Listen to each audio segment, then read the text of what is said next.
আজকে অনেকদিন পর আবার যেন ঠিক আগের রুটিনে ফেরা। মানে ওই সকালবেলা মেয়েকে পড়তে বসানো আর তার সাথে সাথে রান্নাবান্না সেরে নেওয়া। কারণ মেয়ে যেহেতু পড়ে উঠেই স্কুল যাবে। আর আজকে সকালবেলা কেন আমি পড়তে বসালাম? আজকে না ওকে পড়াতে ওর আন্টি আসেনি। আন্টির মনে একটু ঠান্ডা লেগেছে, তাই গলা ব্যথা। তাই মেয়ে বলল, "মা, যা, যা পড়া আন্টি দিয়ে গেছিল, আমি সেগুলো তৈরি করে নিয়েছি। তুমি শুধু একটুখানি ধরে নাও, তাহলেই হবে।"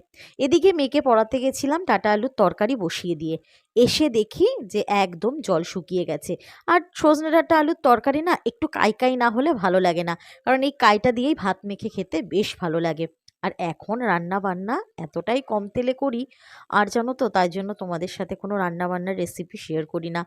কে জানে তোমাদের ভালো লাগবে কি লাগবে না। আর এই যে দেখলে অনেকগুলো আলু সিদ্ধ করে রাখা, এর মধ্যে হবে মাছের ঝোল। আমি সন্ধ্যেবেলা যেহেতু মুড়ি খাই, এবার চানাচুর তো খাই না, তার জন্য একটুখানি তরকারি করে রেখে দিই। তো সেইটাই একটুখানি অল্পখানি তেল দিয়ে একটুখানি আলুর তরকারি করে রেখে দেবো, টমেটো কড়াইশুঁটি দিয়ে। তার জন্য একেবারে সব আলু সিদ্ধ করে নিয়েছি। আর মেয়ের আজকে আবদার ছিল যেন যে, "মা, স্কুলে না অনেকদিন লুচি আলুর দম নিয়ে যাওয়া হয়নি।" তাই ভাবলাম একটুখানি লুচি বানিয়ে দিই। আর ওর আলুর দমটা জানো তো টেস্ট করে দেখলাম একটুখানি যেন ঝাল লাগছে। তারপর আবার চিনি দিয়ে সেটাকে ম্যানেজ করে দিলাম। আর এদিকে মেয়ে না আমার হাতের, সে তেল কম হোক বা মশলা কম হোক, আলুর দম আর লুচি স্কুলে নিয়ে যেতে ভীষণ পছন্দ করে। ও আবার যেন এই শীতকালে কড়াইশুঁটির কচুরি সবাই খেতে ভালোবাসে, তো আমার মেয়েটা না একদম পছন্দ করে না।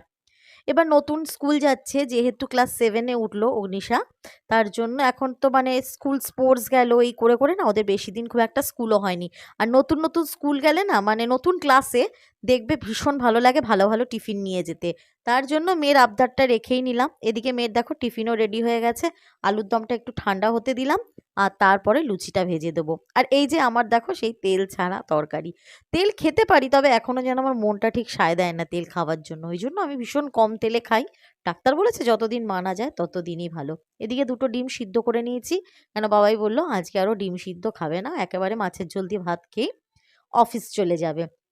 আর এদিকে ডিমগুলো ছুলে নিচ্ছি, তারপরে মেয়ের লুচিটা ভাজবো, আর তারপর করব জ্যান্ত মাছের ঝোল। তোমাদের সাথে আর মাছের ঝোলটা শেয়ার করা হয়নি জানো তো, কারণ আজকে রান্না করতে করতে এতটাই দেরি হয়ে গেছে, যেহেতু মেয়েকে পড়াতে বসেছিলাম। আর দেখো তাড়াহুড়োর চোটে লুচি ভাজছি।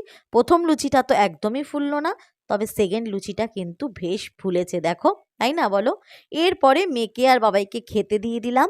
মেয়ে যাবে স্কুল, বাবাই যাবে অফিস। আজকের দিনটা তো আমার এভাবেই কাটলো। দেখা হচ্ছে পরের মিনি ভ্লগ। ততক্ষণের জন্য টাটা।